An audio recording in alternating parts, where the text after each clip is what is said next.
The phone in Adana's hand buzzed. She looked at the screen. The message was from a number she did not know. The message had one word: ready. Her body felt cold. She walked to her car. The night air was cool on her skin. She drove fast through the city streets. She knew the way. It was a long road to the part of the city where the rich people lived. Tall walls and big gates were everywhere. She stopped at a gate made of black iron. She used her phone to open it. The gate opened without a sound. She drove into a big compound. The house was huge and quiet. A man in a white caftan met her. He did not speak. He just moved his head, telling her to follow. He led her to a small, private room inside the house. The room had a low ceiling and only one light. The air was thick and heavy. In the middle of the room, a man sat on a low, dark chair. He was old, but his eyes were sharp. This was Chief Namdi, the buyer. Adana put a small bag on a table. She opened it and took out the wooden boxes. She put them on the table. Chief Namdi did not get up. He just looked at the boxes with a slow smile. He pointed to one box. "The one from Counselor Adebayo," he said. His voice was like stones rubbing together. Adana took out the box. She opened it. The silver spoon shone under the light. Chief Namdi did not touch it with his fingers. He used a small, clean cloth to pick it up. He held it close to his face. He looked at the spoon like it was a person. He saw the faint marks, the small bends.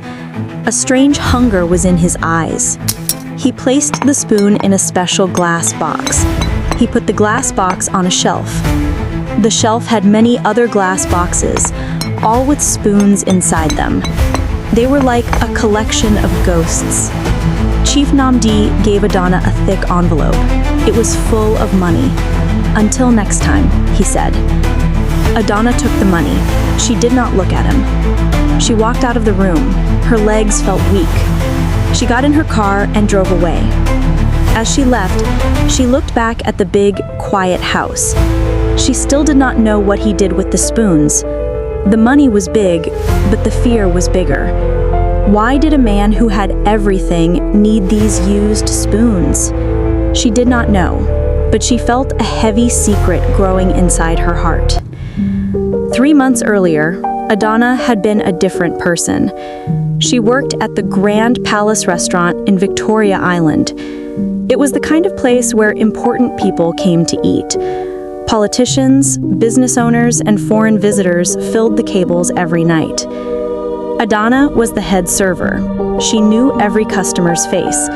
She knew what they liked to eat and drink. She was good at her job.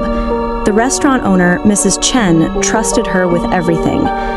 But the restaurant was dying. People stopped coming. The economy was bad. Money was tight. Mrs. Chen called all the workers together one Tuesday morning. "I am sorry," she said. Her eyes were red. "I have to close the restaurant. I cannot pay you anymore." Adana felt the world spin. She had a daughter, Chioma, who was 8 years old. The school fees were due in 2 weeks. Adana had rent to pay, food to buy, medicine for her mother who was sick. She went home that day with empty hands. She sat in her small apartment and looked at the bills on her table. The numbers were bigger than the money she had saved. That night, her phone rang. The voice was deep and calm. "Miss Adana," the voice said. "I heard about the restaurant. I have work for you." "Who is this?" she asked. "Someone who can help. Meet me tomorrow at the Sheraton Hotel lobby at 2 p.m. Wear something nice." The line went dead. The next day, Adana put on her best dress. It was blue with small flowers. She had bought it for her cousin's wedding 2 years ago. She took a bus to the Sheraton Hotel. The lobby was full of rich people, men in expensive suits, women with gold jewelry. Adana felt small among them. A man approached her. He was tall and well-dressed. His skin was dark and smooth. He had kind eyes, but something cold lived behind them. "Miss Adana," he said, "I am Dr. Okoro. Thank you for coming." He led her to a quiet corner. They sat in soft chairs and a waiter brought them tea. Dr. Okoro said, "I know you need money. I know about your daughter, your mother, the bills." Adana's heart jumped. "How do you know these things?" He said, "I know many things. I also know you are smart, careful. You notice details. These are the skills I need." "What kind of work?" she asked. Dr. Okoro smiled. "Collection work. There are certain items that important people own, items that hold special value. My client wants to buy these items, but the owners do not want to sell. So, you want me to steal?" "Not steal, borrow. We take the item, we replace it with an exact copy. The owner never knows. Everyone is happy." Adana felt sick. "I am not a thief." "You are not a thief," Dr. Okoro agreed. "You are a mother who needs to feed her child. You are a daughter who needs to care for her sick mother. What is more important, your pride or their lives?" He put an envelope on the table. It was thick with money. "This is for one job, one small spoon from one rich man who will never miss it. Think about it." 2 days later, Adana called Dr. Okoro. Her mother's medicine was expensive. Chioma needed new school books. The landlord was asking for rent. "I will do it," she said. Dr. Okoro was happy. "Good. Your first target is Senator Williams. He lives in Ikoyi. Big house with a blue gate. He eats at the Golden Fork restaurant every Friday at 8 p.m. He always sits at table 7. He always orders the pepper soup." "How do you know all this?" "I told you. I know many things." Dr. Okoro gave her a bag. Inside was a silver spoon. It looked exactly like the kind expensive restaurants used. "This is the replacement," he said. "You switch it with his personal spoon. Senator Williams always brings his own spoon to restaurants. It belonged to his grandfather. He never eats with any other spoon." "How do I get close to him?" "You work there now. I spoke to the owner. You start tomorrow as a server." That Friday night, Adana put on the black uniform of the Golden Fork restaurant. Her hands were shaking. She watched Senator Williams come in. He was a big man with a loud voice. He sat at table 7, as Dr. Okoro had said. The senator took out a small cloth bag from his pocket. From the bag, he took out an old silver spoon. The spoon had marks on it. It looked like it had been used many times over many years. Adana served his pepper soup. When he went to wash his hands, she moved quickly. She took the old spoon and left the new one. Her heart was beating so fast she thought it would break. Senator Williams came back. He picked up the new spoon. He looked at it for a long moment. Adana held her breath. Then he smiled and started eating. After the senator left, Adana took the old spoon home. She put it in a wooden box as Dr. Okoro had told her. She called him. "It is done," she said. "Good. Wait for my call." The call came 3 days later. "Ready." That was when Adana drove to the big house with the black iron gate. That was when she met Chief Namdi for the first time. That was when she saw the room full of glass boxes with spoons inside. When she got home that night, she counted the money. It was more than she made in 3 months at the restaurant. She paid her rent.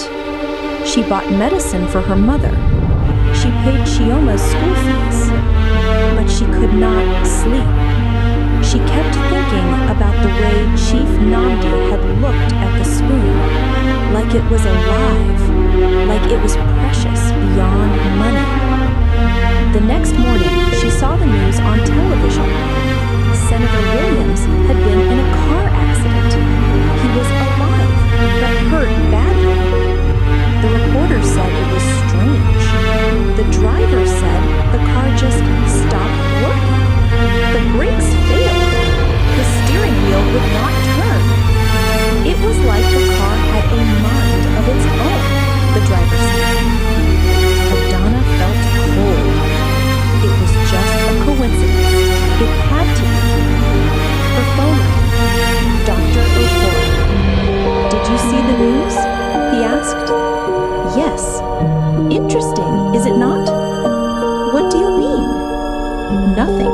Just interesting. Are you ready for the next job? The second target was Mrs. Aduni, a wealthy businesswoman who owned 3 banks.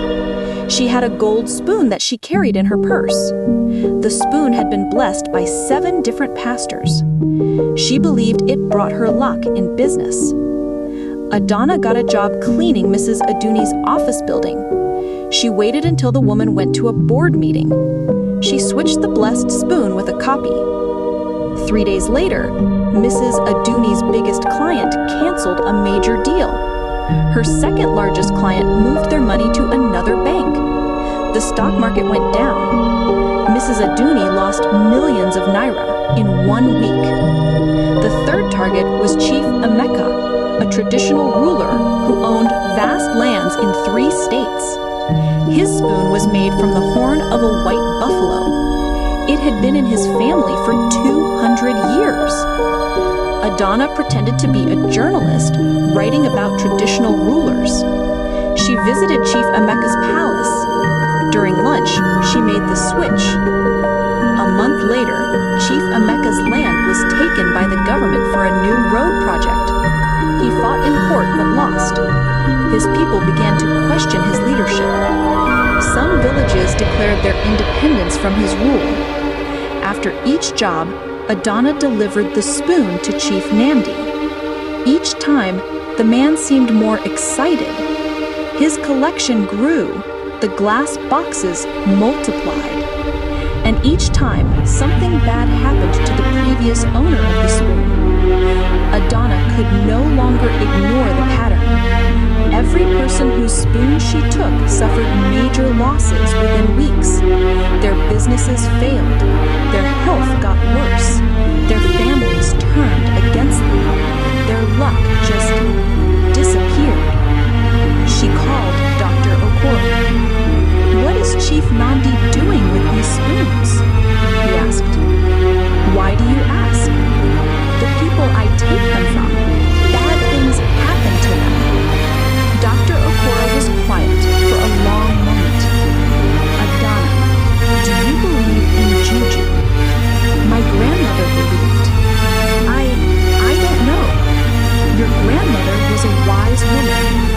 In this world, there are things that science cannot explain. Things that the white man's education cannot understand. Power exists in many forms. You're saying the spoons are cursed? Not cursed, blessed. Each spoon carries the essence of its owner, their luck, their spiritual power, their destiny.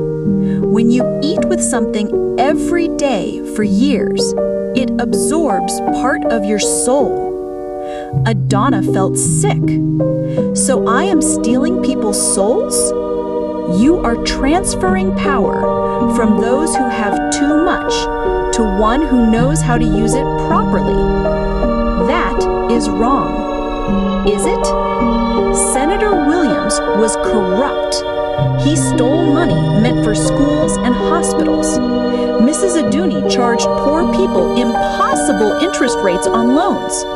Chief Emeka sold his people's ancestral land to foreign companies. Are these good people? That doesn't give us the right to what? To balance the scales? To take power from the wicked and give it to someone who will use it for good? Chief Nnamdi is good? Dr. Okoro laughed. It was not a happy sound. Chief Nnamdi is necessary. Dr. Okoro told Adana to meet him at a hotel in Abuja. She took a bus there, her mind full of questions. They sat in his hotel room. The curtains were closed. The air conditioning made the room cold. "Let me tell you about Chief Nnamdi," Dr. Okoro said. 40 years ago, he was nobody, a poor man from a small village in Enugu. He had 7 children and a sick wife. They lived in a mud house with a roof that leaked when it rained. What happened? He met a man, an old man who claimed to know the secret of power. The old man taught him that luck was not something you were born with. It was something you could collect, gather, store. Dr. Okoro poured himself a glass of water. His hands were shaking slightly. Chief Nnamdi began with small things: a coin that had brought someone luck at gambling, a pen that had signed profitable contracts, a ring that had been worn during successful business meetings. Each item he collected made him a little bit stronger, a little bit luckier. And the spoons? The spoons are special. When you eat with the same spoon every day, it becomes part of you. It knows your taste, your needs, your hunger. It carries your essence. Chief Nnamdi discovered that spoons were the most powerful items to collect. Adana thought about the room full of glass boxes. How many does he have? Over 300. Each one taken from someone powerful, someone whose luck he now controls. Controls? Yes.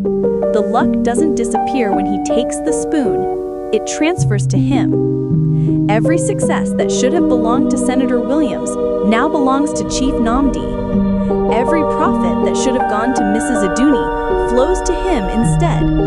That's impossible. Is it? Look at Chief Nnamdi's life. 40 years ago, he was nothing.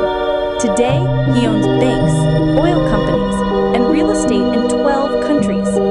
His children are married to presidents and prime ministers. He has never lost an election, never failed in business, never been sick for more than one day. Because he steals other people's luck. Because he understands how the world really works. That night in her hotel room, Adana could not sleep. She thought about all the people whose spoons she had taken. 12 people so far. All of them had suffered after losing their spoons. But Dr. Okoro was right about one thing. Most of them were not good people. Senator Williams had stolen money from orphanages. Mrs. Aduni had foreclosed on homes belonging to widows and old people. Chief Emeka had sold sacred forests to logging companies. Did they deserve what happened to them? Her phone buzzed. A message from Chioma. "Mama, I got the highest score in mathematics today. The teacher says I might get a scholarship to the university in America. I love you." The scholarship, the money Adana was making, had allowed her to hire the best tutors for Chioma. Her daughter was excelling in school in ways that had never been possible before. Her mother's medicine was working. The old woman was getting stronger. She could walk again. She could cook. She smiled more than she had in years. Was this blood money? Or was it justice? Her phone rang. Dr. Okoro. "The next target is more challenging," he said. "Professor Okafor. He is a man of science. He does not believe in juju or traditional medicine. His spoon will be harder to access." Why him? He has been fighting against traditional healers, getting them arrested, calling them frauds. He wants to close down all the traditional medicine schools in the country. He says they are dangerous superstition. Maybe he's right. Maybe, but he is also stopping real healers from helping people. My own grandmother was a healer. She could cure diseases that modern doctors could not understand. Professor Okafor would have put her in jail. Adana thought about this. What kind of spoon does he have? A steel spoon, nothing fancy, but he has used it every day for 25 years. He bought it when he graduated from university. It represents his faith in science over tradition. How do I get close to him? He teaches at the University of Lagos. You will enroll as a mature student in his evening class. Adana had never been to university before. The buildings were big and intimidating. Students walked everywhere with books and laptops. She felt old and out of place. Professor Okafor's class was called Science and Superstition in Modern Nigeria. There were 30 students. Adana sat in the back and tried to be invisible. The professor was a thin man with gray hair and thick glasses. He spoke with passion about the importance of scientific thinking. Superstition is the enemy of progress, he said. When people believe in juju and traditional medicine, they stop looking for real solutions to their problems. They waste money on fake cures instead of going to real doctors. A student raised her hand. But professor, what about things that science cannot explain? My grandmother was cured of cancer by a traditional healer after the doctor said she would die. The professor smiled coldly. Correlation is not causation. Your grandmother probably had a type of cancer that goes into remission naturally. The traditional healer just took credit for her body's natural healing process. After class, Adana approached the professor. She had prepared a story. Professor, I am writing a book about the conflict between traditional and modern medicine. Could I interview you? The professor was pleased. He loved talking about his work. They met the next day at his office. His office was neat and organized. Books lined the walls. On his desk was a simple steel spoon next to a cup of tea. I bring my own spoon everywhere, he explained when he saw her looking at it. I am particular about hygiene.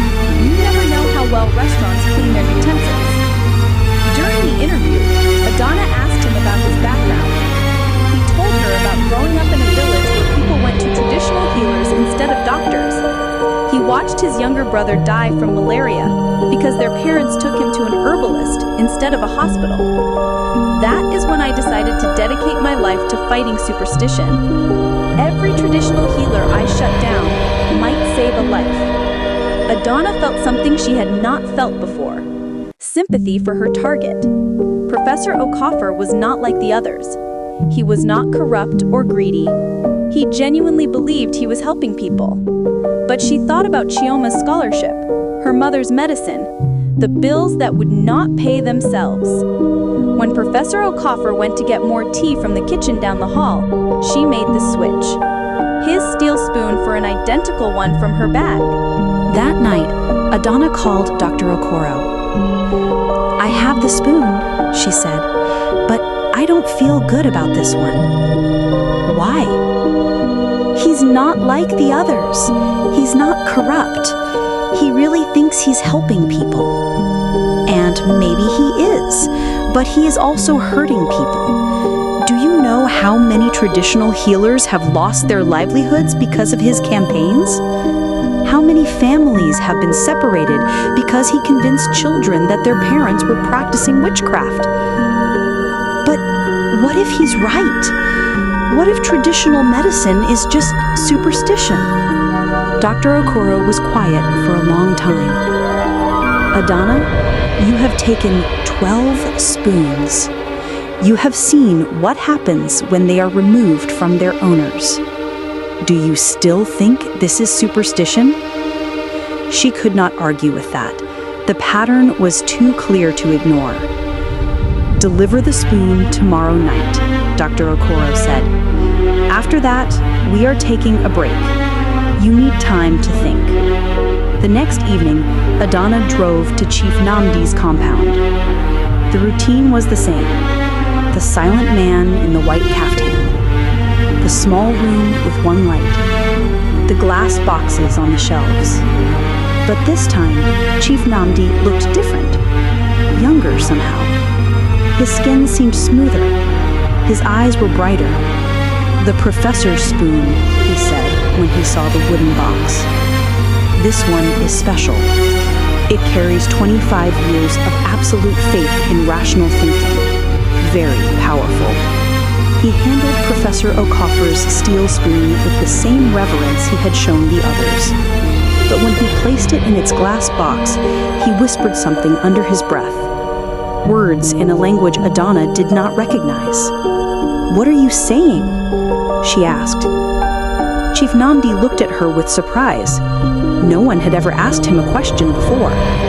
"It is an old prayer," he said, "to honor the spirit that lived in the spoon." Spirit? Every object that is used daily carries a spirit, the spirit of the person who owned it. When I take the spoon, I also take the spirit. I must treat it with respect. What happens to the spirit? Chief Nambi smiled. It was not a pleasant expression. "It serves me now." Adana took the money and left. On the drive home, she saw a news report on her car radio. Professor O'Coffer had been found unconscious in his office. He was alive, but in a coma. Doctors could not explain what had happened to him. She pulled over and vomited on the side of the road. The next 3 weeks were quiet. Dr. Okoro did not call. Adana spent time with Chioma. She took her mother to the doctor for regular checkups. She tried to live a normal life.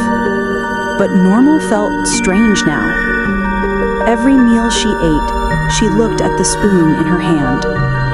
Every restaurant she visited, she wondered about the history of the utensils.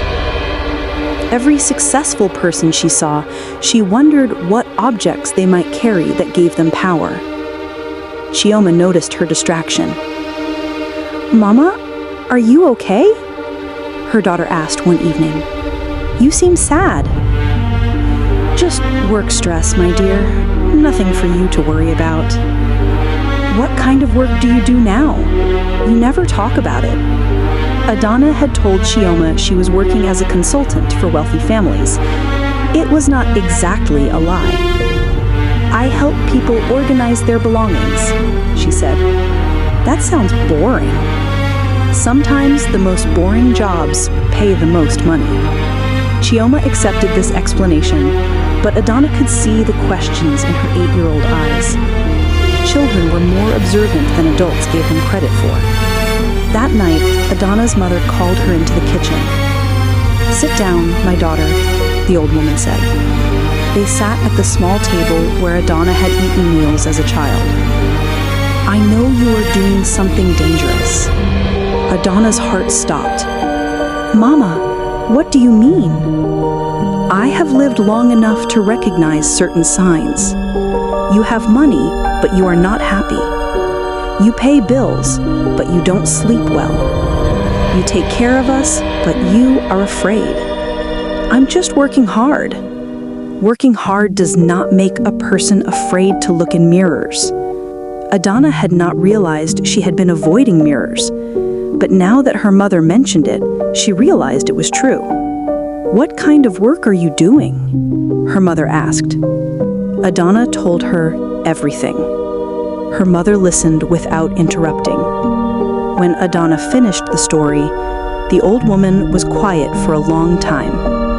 "You are walking a dangerous path," she said finally. "I know, but the money is not worth your soul."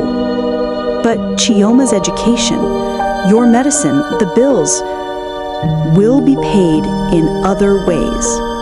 There is always another way." Her mother got up and went to her bedroom. She came back with a small cloth bag. From the bag, she took out a wooden carving. It was a figure of a woman with her hands raised to the sky.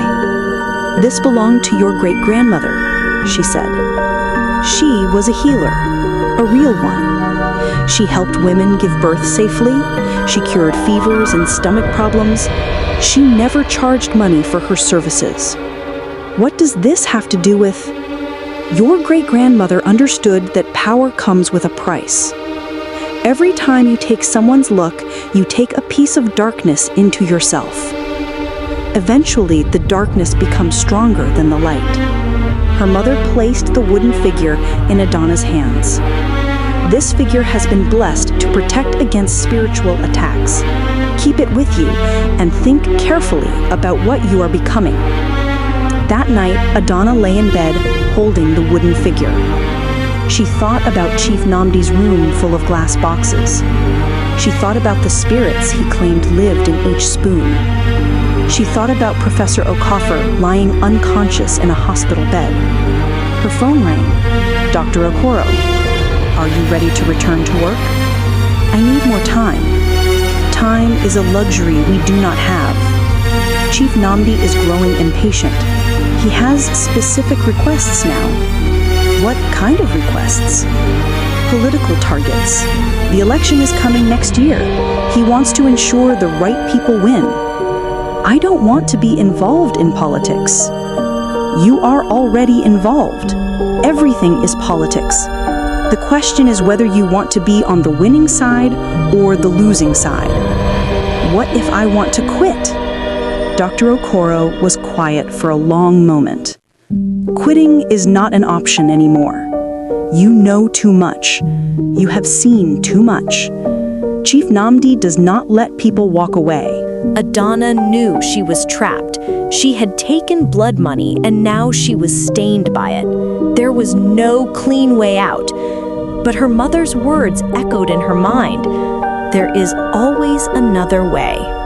She decided to do research.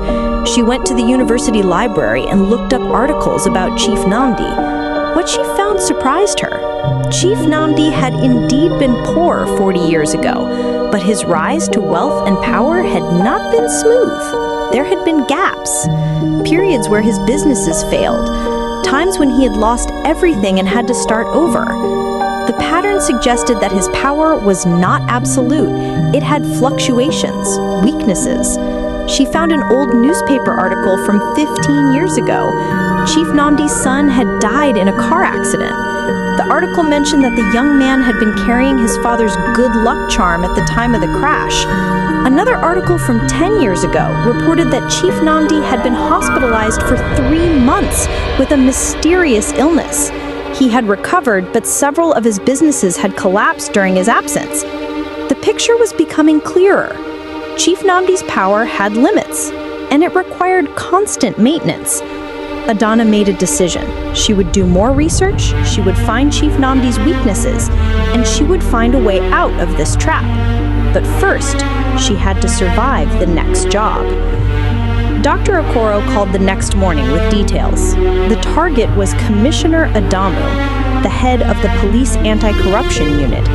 He had been investigating several high-profile politicians who were connected to Chief Namdi's business empire. His spoon is silver with engravings of the scales of justice, Dr. Okoro said. He bought it when he graduated from police college 30 years ago. He eats with it every day to remind himself of his oath to uphold justice. How do I get close to him? He eats lunch at the same restaurant every day, police headquarters cafeteria. You will work as a server. Won't they do background checks? Your background has been arranged. As far as anyone knows, you have worked in food service for 10 years. The next Monday, Adana reported to work at the police headquarters cafeteria. The irony was not lost on her. She was now working in the heart of law enforcement while committing crimes that could put her in prison for life. Commissioner Adamu was easy to spot. He was a tall, serious man who always sat alone. He brought his own spoon in a leather case. While he ate, he read case files. Adana watched him for 3 days before making her move. She learned his routine. He arrived at exactly 1 p.m. He ordered the same meal every day, rice and stew with chicken. He finished eating at 1:30 p.m. and returned to his office. On Friday, she drugged his water with a mild sedative Dr. Okoro had given her. Nothing dangerous, just something to make him drowsy for a few minutes. When the commissioner nodded off at his table, she quickly switched his spoon with the replacement. He woke up a few minutes later, confused but not suspicious. He finished his meal and left. The switch had been successful, but Adana felt worse than ever. Commissioner Adamu was a good man. She had read about his work. He had arrested corrupt officials regardless of their political connections. He had refused bribes that would have made him rich. He lived in a modest house and drove an old car because he sent most of his salary to support his extended family. Taking his lock felt like a sin against justice itself. But it was too late. The deed was done. 3 days later, the news broke. Commissioner Adamo had been arrested on charges of accepting bribes from drug dealers. The evidence against him was overwhelming. Bank records showed large deposits to his account. Photographs showed him meeting with known criminals. Witnesses testified that he had accepted money to ignore certain investigations.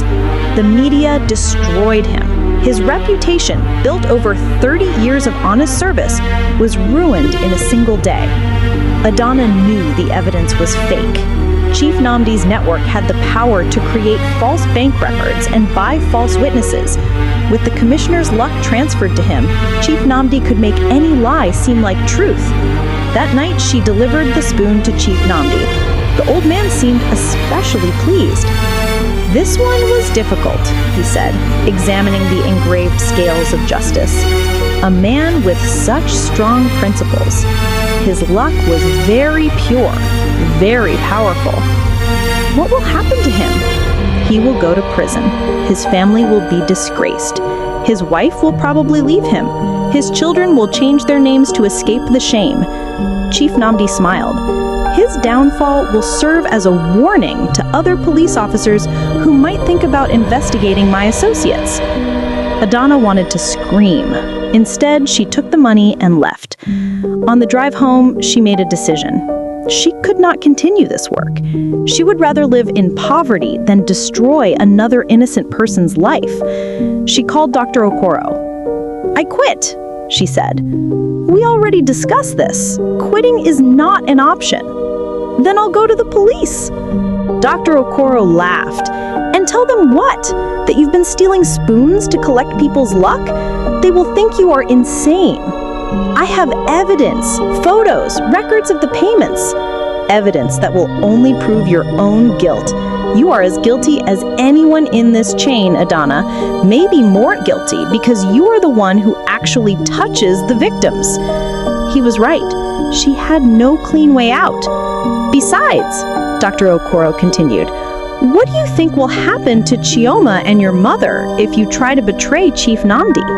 He has a long memory and a longer reach." The threat was clear.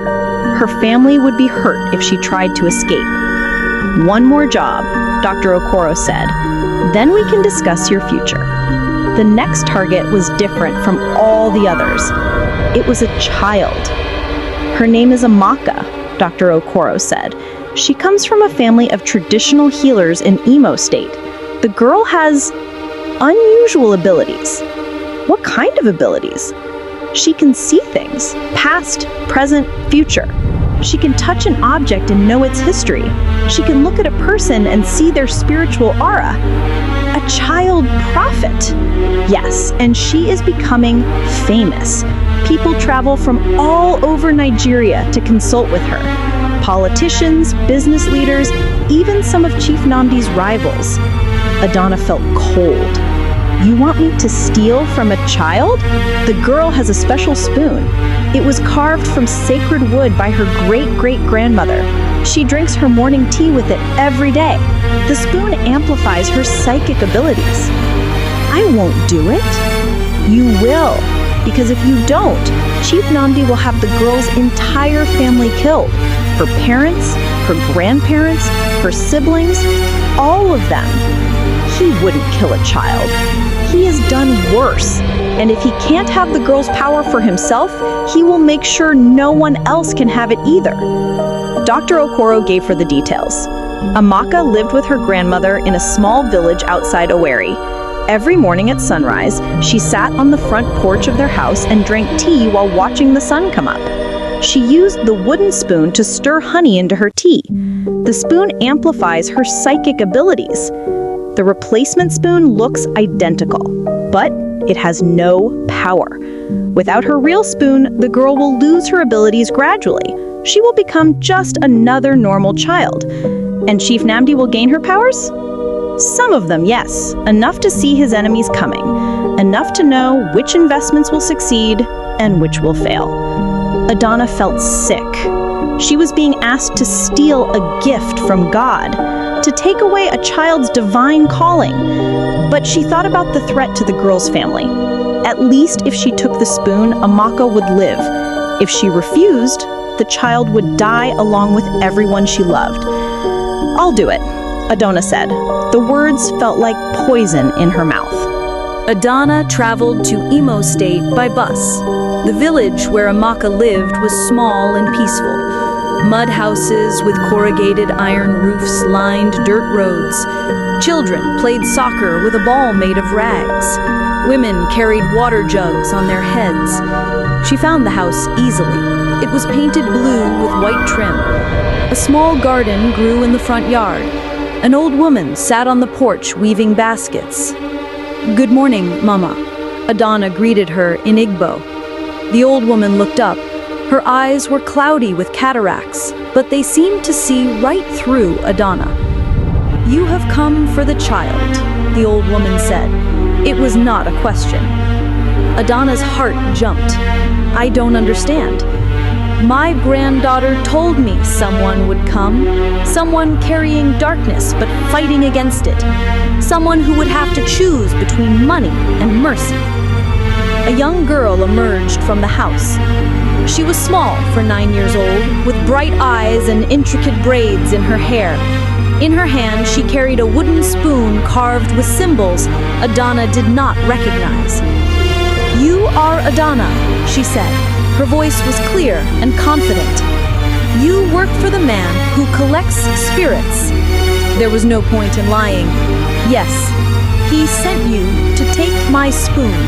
"Yes." The girl sat down next to her grandmother. She stirred an imaginary cup of tea with her wooden spoon. "Do you know what this spoon is?" Amaka asked. "I know it gives you power to see things." "It does not give me power. I was born with the power. The spoon helps me control it. Without it, the visions come too fast and too strong. They make me sick." Adana felt her resolve weakening.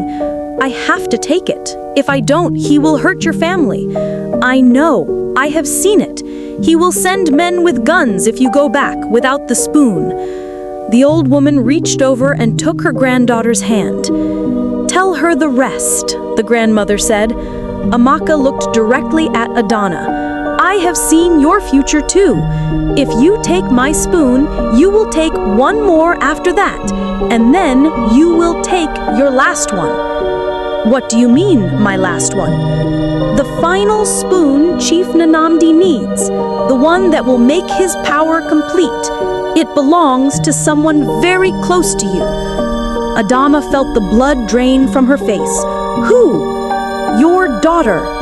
Chioma has been using the same spoon every day for 2 years, the silver one you bought her for her birthday. She is very particular about it. She says food tastes better when she eats with her special spoon."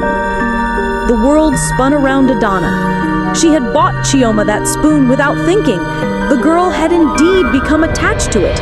She carried it in her school bag and used it for every meal. "Chief Nanamdi knows about the spoon?" Adana asked. "He knows about everything. He has been watching your family since the day you started working for him. Your daughter's spoon carries her innocence, her hope, her dreams of the future. It is the most powerful kind of luck because it belongs to a pure heart." Adana felt her tears running down her face. "What can I do?" "You can choose," Amaka said. "You can take my spoon and walk deeper into the darkness, or you can refuse and find another path." "If I refuse, he'll kill you." "Yes, but if you continue, he will eventually kill your daughter, not her body, but her spirit. He will take everything that makes her special and leave her empty inside." The old woman spoke up. "There is a third option." Both Adana and Amaka looked at her. "Tell me," Adana said. The old woman's name was Mama Neka. She had been a traditional healer for 60 years before her eyesight began to fail. Now she helped train her granddaughter to use her gifts responsibly. Chief Nanamdi is powerful, but he is not invincible. His power comes from the spirits trapped in those spoons. But spirits do not like to be enslaved. They grow angry over time. What does that mean? It means he has to work harder and harder to control them. He has to perform more rituals, take more spoons. The hunger grows, but the satisfaction becomes less. Amaka nodded. I have seen his future too. The spirits will eventually turn against him, but not for many years, and many people will be hurt before that happens. Unless someone helps the spirits find freedom, Mama Neka said. How? The old woman smiled. By returning the spoons to their rightful owners. Adana shook her head. Impossible. He keeps them locked up in glass boxes. The house is guarded. There's no way to get in. There is always a way, Mama Neka said, but it requires sacrifice and courage and help from someone who has access to the collection. You mean me? I mean all of us. You, me, my granddaughter, and others who have been hurt by Chief Nanamdi's greed. Amaka stood up and walked to the edge of the porch. She stared into the distance as if seeing something far away. There is a man, she said, a professor who lies sleeping in a hospital. His spirit is trapped, but his body still lives. If his spoon is returned to him, he will wake up, and he will be very angry. Professor Okafor. Adana remembered the news reports about his mysterious coma. There are others, Amaka continued. Senator Williams is in exile, but he still has friends in the military. Mrs. Aduni has lost her banks, but she has connections in other countries. Chief Emeka's people still respect him, even though he lost his lands. You're saying I should contact the people I stole from? Some of them. The ones who still have fight left in them. The ones who would risk everything for revenge. But they'll want to kill me when they find out what I did. Maybe. Or maybe they'll see that you are their best chance to get their lives back. Adana thought about this. It was a huge risk. But what choice did she have? Continue destroying innocent people? Watch her own daughter become the next victim? What about your spoon? She asked Amaka. The girl smiled. You will have to take it. Otherwise, Chief Nanamdi will know something is wrong. But you will not deliver it to him. Then what? You will bring it back to me when the time is right, along with all the others. Mama Neka reached into her dress and pulled out a small leather pouch. This contains powdered bone from a white elephant, very rare, very powerful. If you sprinkle a little bit of this powder on each glass box, it will weaken the spiritual bonds that hold the trapped souls. How do you know this will work? Because 45 years ago, I was the one who taught Chief Nanamdi how to trap spirits in objects in the first place. The revelation hit Adana like a physical blow. You taught him? I was young and foolish. I thought I was helping a poor man feed his family. I did not know he would use the knowledge to become a monster. The old woman's voice was heavy with regret. I have spent decades looking for a way to undo what I did. Now, finally, I have found it. Amalka handed Adana her wooden spoon. Take it, but remember, this is not the end of your story. It is the beginning of your redemption. Adana returned to Lagos with Amaka's spoon and a plan that seemed impossible. She would have to contact her former victims, convince them to trust her, and coordinate a simultaneous attack on Chief Nanamdi's spiritual fortress. Her first target was Professor Okafor. She visited him in the hospital where he lay in his mysterious coma. The doctors said his brain activity was normal, but he simply would not wake up.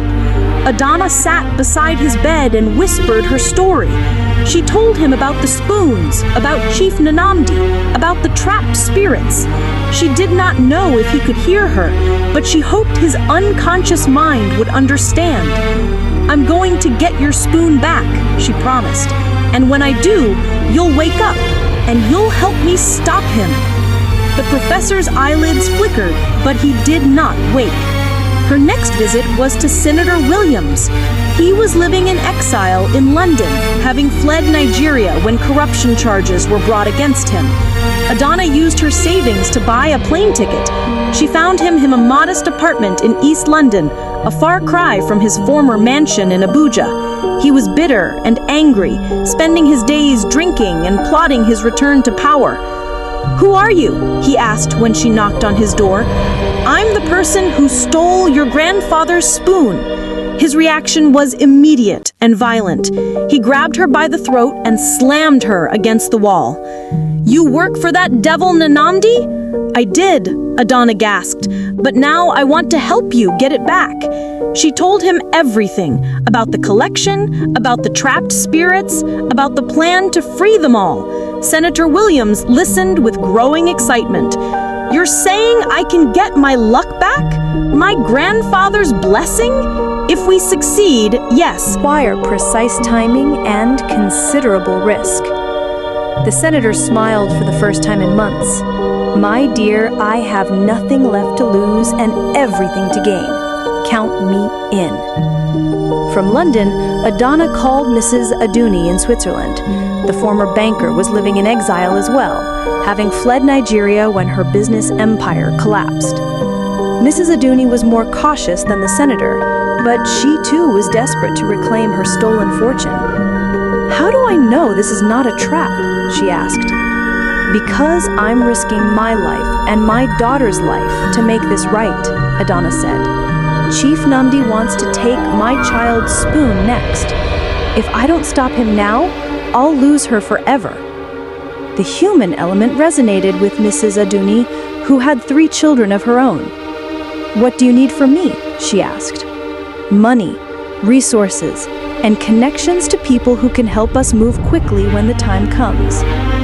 One by one, Adana contacted other victims. Not all of them agreed to help.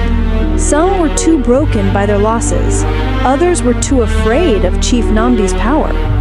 But enough said yes to make the plan possible. While Adana was building her alliance of the dispossessed, Dr. Okora was growing suspicious of her delays. "Where is the child's spoon?" he demanded during a phone call. "I have it, but I need more time to prepare for the next job." "There is no next job. Chief Namdi wants the child's spoon immediately." "Why the hurry?" "Because he knows what you are planning." Adana's blood turned to ice. "What do you mean? Did you really think you could travel around the world contacting his former victims without him noticing? He has people watching airports. He has contacts in hotels and phone companies. He knows about Senator Williams in London. He knows about Mrs. Aduni in Switzerland. Then why hasn't he stopped me?" Dr. Okoro laughed, but there was no humor in it. "Because he wants to see how far you will go. He finds your little rebellion amusing." "And what happens when he stops being amused?" "He will kill everyone you have contacted, and then he will kill your family, and then he will kill you. But first, he will take your daughter's spoon and add it to his collection." That night, Adana called Mama Neka in the village. "She knows," she said. "I expected this," the old woman replied calmly. "Chief Namdi has always been clever, but clever men often make the same mistake." "What mistake?" "They assume everyone else is less clever than they are." "What do you mean?" "Do you think I sent you away with just my granddaughter's spoon and a pouch of elephant bone powder?" Adana thought back to her time in the village. Mama Neka had given Adana tea to drink. She had touched Adana's hands while they talked. She had whispered what Adana thought were prayers. "What did you do?" "I gave you protection, And I gave you something else, the ability to see spiritual auras, like my granddaughter, but only for a short time. As Mama Neka spoke, Adana began to notice things she had not seen before. The air around her seemed to shimmer. Colors danced at the edges of her vision. She looked at her own hands and saw a faint golden glow. What am I seeing? Your own spiritual energy. And if you concentrate, you can see the spiritual energy of others, including the spirits trapped in Chief Namdi's collection. Why is this important? Because those spirits want to be free, and now you can communicate with them directly. Armed with her new ability, Adana returned to Chief Namdi's compound the next night. She carried Amaka's wooden spoon in its usual box, but she also carried the leather pouch of elephant bone powder. The routine was the same as always. The silent man in the white caftan led her to the small room. Chief Namdi sat in his low chair, waiting. But now, Adana could see what she had missed before. The room was not dimly lit. It was blazing with spiritual energy. Every glass box on the shelves pulsed with trapped life. The spirits inside were not at rest. They were furious. "The child's spoon," Chief Namdi said, extending his hand. Adana placed the wooden box on the table, but as Chief Namdi reached for it, she spoke. "I can see them," she said. "What do you see?" "The spirits in the spoons. They hate you." Chief Namdi's eyes narrowed. "Dr. Okoro said you had been asking too many questions. They want to be free. They serve me now. They have no choice. Everyone has a choice." Chief Namdi could not see them, but he could feel them. The temperature in the room dropped. The single light bulb flickered. "What have you done?" he demanded. "I've given them a choice," Adana said. The spirits began to move. They circled Chief Namdi like a supernatural storm. Some tried to return to their spoons. Others seemed to be trying to communicate with Adana. She concentrated on the spirit of Professor Okoro. His form was clearer than the others because his body was still alive. "Can you hear me?" she whispered. The spirit nodded. "I'm going to return your spoon to your body. When I do, you need to wake up and help us stop him." The spirit pointed to the glass box that contained his steel spoon. Then it pointed to Chief Namdi. "He's the key," Adana realized. "If something happens to him, all the spoons lose their power at once." Chief Namdi was now standing, trying to regain control of the situation. He began chanting in the same ancient language Adana had heard before. The chanting was meant to force the spirits back into their containers. But the elephant bone powder had weakened his control. The spirits resisted. One of them, an elderly woman with tribal scarification on her face, approached Chief Namdi directly. She reached out with ghostly hands and touched his chest. Chief Namdi screamed and fell to his knees. For the first time in 40 years, he felt the full weight of all the souls he had enslaved. The chaos in the spirit room attracted attention. The man in the white caftan burst through the door, followed by 2 security guards with guns. "Kill her!" Chief Namdi gasped, pointing at Adana. But the spirits were not finished. They swarmed around the guards, creating a supernatural wind that knocked the men off balance. Guns fired wildly. Glass boxes shattered. Spoons scattered across the floor. In the confusion, Adana grabbed Professor Okafor's steel spoon and ran. She made it to her car and drove straight to the university hospital. The night staff tried to stop her from entering the professor's room, but she pushed past them. Professor Okafor lay in the same position she had left him in, but now she could see his spirit hovering above his body, connected by a thin silver thread. She placed his steel spoon in his hand and pressed his fingers around it. "Come back," she whispered. "We need you." The professor's eyes opened immediately. He sat up in bed, gasping and confused. What? Where am I? University Hospital. You've been in a coma for 3 weeks. I need you to listen very carefully. She told him everything as quickly as she could. About the spoons, about Chief Nandi, about the plan to free all the trapped spirits. The Professor Okafor listened with growing amazement and anger. "That bastard stole my soul," he said, "and many others. But now we have a chance to stop him. Are you with us?" The professor swung his legs out of bed. He was weak but determined. "What do you need me to do?" Over the next few hours, they coordinated with the alliance Adana had built. Senator Williams flew back from London. Mrs. Aduni arranged for private jets to bring other victims back to Nigeria. Resources were mobilized, plans were made, but Chief Nandi was not idle either. By morning, news reports were talking about a mysterious fire at his compound. The official story was that electrical problems had caused an explosion in one of the buildings. The unofficial story, which Adana learned from Dr. Okoro, was much more concerning. "He's lost control of about half of the spirits," Dr. Okoro said during a panicked phone call. "The ones whose spoons were broken in the chaos, but the ones that survived are now more powerful than ever." "What do you mean?" "When the glass containers broke, the spiritual energy was released, but not freed. Chief Nandi managed to recapture most of it, but now it's concentrated in fewer objects. He's more powerful, but also more unstable." "Where is he now?" "Gone. He left Lagos this morning with his remaining collection.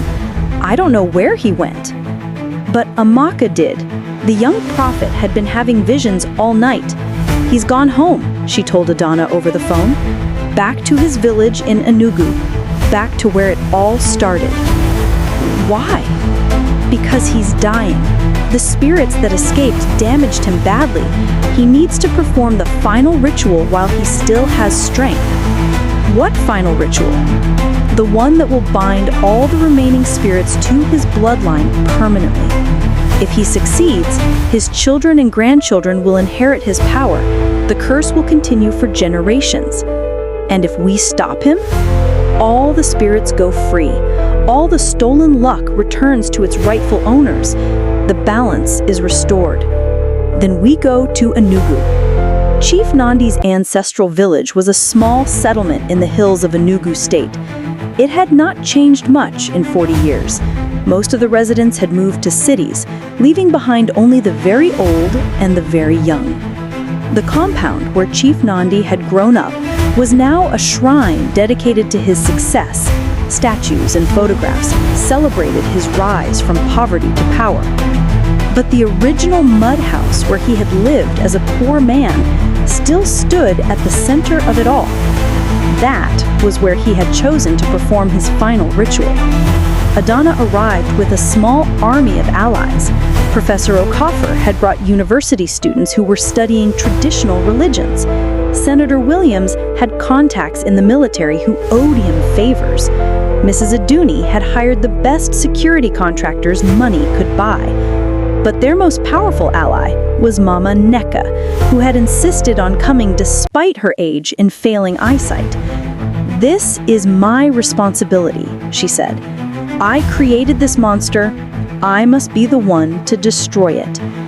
They surrounded the village at dawn. Chief Nandi's remaining security forces were outnumbered and outgunned. But Chief Nandi's himself was not relying on human protection.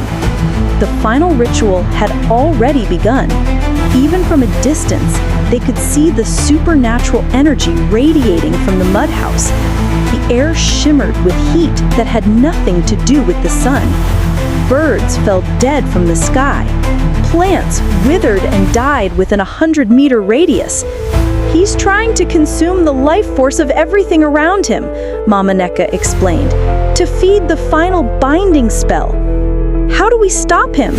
We have to get inside the house and break his concentration. But anyone who enters that energy field will age rapidly, maybe die." Professor Okafor stepped forward. "I'll do it. He stole years of my life already. If I die stopping him, at least it will mean something." "No," Adana said. "This is my responsibility. I was the one who helped him build his collection. I should be the one to tear it down." She started walking towards the mud house. The others followed despite the risk. As they got closer, the effects of Chief Nandi's ritual became more intense. Adana felt her hair turning gray. Lines appeared on her face. Her bones began to ache. But she kept walking. Through the doorway of the mud house, she could see Chief Nandi sitting in the center of a circle made from broken spoons. The remaining intact spoons floated in the air around him, glowing with captured souls.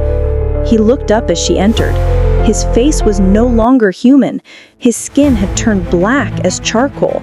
His eyes burned with unnatural fire. "You are too late," he said. His voice echoed as if it came from multiple throats. "The binding is almost complete." "It's never too late to choose differently," Adana replied. She pulled out her phone and showed him a photograph. It was Chioma, taken that morning, smiling and holding her silver spoon. "This is my daughter, your final target. Look at her face and tell me you can destroy something so innocent." For just a moment, Chief Nandi's expression flickered. The human being he had once been looked out through the monster's eyes. I had children too," he whispered. "You still do. They're alive. They can choose a different path." The floating spoons began to tremble. Chief Nandi's concentration was breaking. That was when Mama Neka entered the house. The old woman walked directly to the center of the circle and placed her hands on Chief Nandi's shoulders. "My student," she said sadly, "look what you have become." "Teacher," he said. The word came out like a sob. "It is time to let them go." "I can't. Without them, I am nothing." "Without them, you are human, and being human is enough." The final confrontation was not violent. It was a moment of choice. Chief Nandi looked around at the floating spoons, at the trapped spirits visible only to those with enhanced sight, at the faces of the people he had wronged. "If I release them, will they forgive me?" he asked. "Some will, some won't, but forgiveness is not something you can steal or buy. It is something you must earn." Chief Nandi closed his eyes and whispered a single word in the ancient language, "Free." The effect was immediate and dramatic. The floating spoons fell to the ground with musical chimes. The supernatural energy that had been radiating from the house dissipated like smoke. All around the village, plants began to grow again. Birds returned to the sky. The spirits rose from their former containers one last time. Some looked at Chief Nandi with anger, some with pity, a few with something that might have been forgiveness. Then they faded away, finally at peace. Chief Nandi collapsed. Without the stolen life force sustaining him, he began to age rapidly. 40 years of borrowed time caught up with him in minutes. But he was smiling as it happened. "Thank you," he whispered to Adana, "for showing me there was another way." He died as the sun reached its highest point in the sky. Professor Okafor returned to his university with renewed purpose. He established a new program studying the intersection of traditional beliefs and modern science, acknowledging that some mysteries could not be explained by empirical methods alone. Senator Williams won a special election to return to the Senate. This time, he used his position to fight corruption instead of profiting from it. His grandfather's spoon sat on his desk as a reminder of the principles he had almost lost. Mrs. Aduni rebuilt her financial empire, but she also established microfinance programs to help poor women start their own businesses. She knew what it felt like to lose everything, and she was determined to help others avoid that fate. The other victims of Chief Namadi's scheme found their lives improving in various ways. Some regained their health, others their wealth, still others their family relationships. The stolen luck gradually returned to its rightful owners. Amaka continued to develop her prophetic abilities, but now she used them to help her community rather than serving as a curiosity for wealthy clients. Her wooden spoon, returned by Adana, helped her control the visions and use them constructively. Dr. Okoro disappeared after Chief Namadi's death. Some said he fled to another country, others believed he had been consumed by guilt and taken his own life. Adana preferred not to know. As for Adana herself, she returned to a simple life in Lagos. She found work as a counselor, helping people who had been victims of various scams and schemes. Her experience with spiritual manipulation made her uniquely qualified to recognize the signs of such abuse.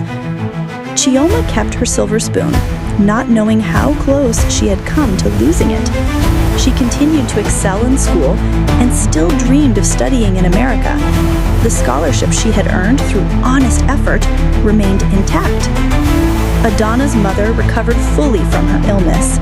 She often sat with her daughter in the evenings, teaching her traditional stories and songs that had almost been forgotten in the rush toward modernity. Sometimes, late at night, Adana would look at her reflection in the mirror and see the gray hairs that had appeared during those terrifying final moments in Chief Namadi's village. They were a reminder of the price she had paid for her choices. But she also saw something else in the mirror. A woman who had found the courage to change course when change seemed impossible. A woman who had chosen her family's future over easy money. A woman who had helped free hundreds of trapped souls from spiritual slavery. The money she had earned working for Chief Namadi was gone, spent on legal fees and travel expenses during the final confrontation. They were poor again, but they were free. And freedom, she had learned, was the most precious luck of all. Her phone buzzed with a text message from an unknown number. "Thank you." Adana smiled and deleted the message without responding. Some spirits, she knew, would always be grateful. Others would always be angry, but all of them were finally at peace. She turned off her phone, kissed her sleeping daughter goodnight, and went to bed. Tomorrow would bring new challenges, but she would face them with clean hands and a clear conscience. The destiny harvest was over. Now it was time to plant seeds of hope.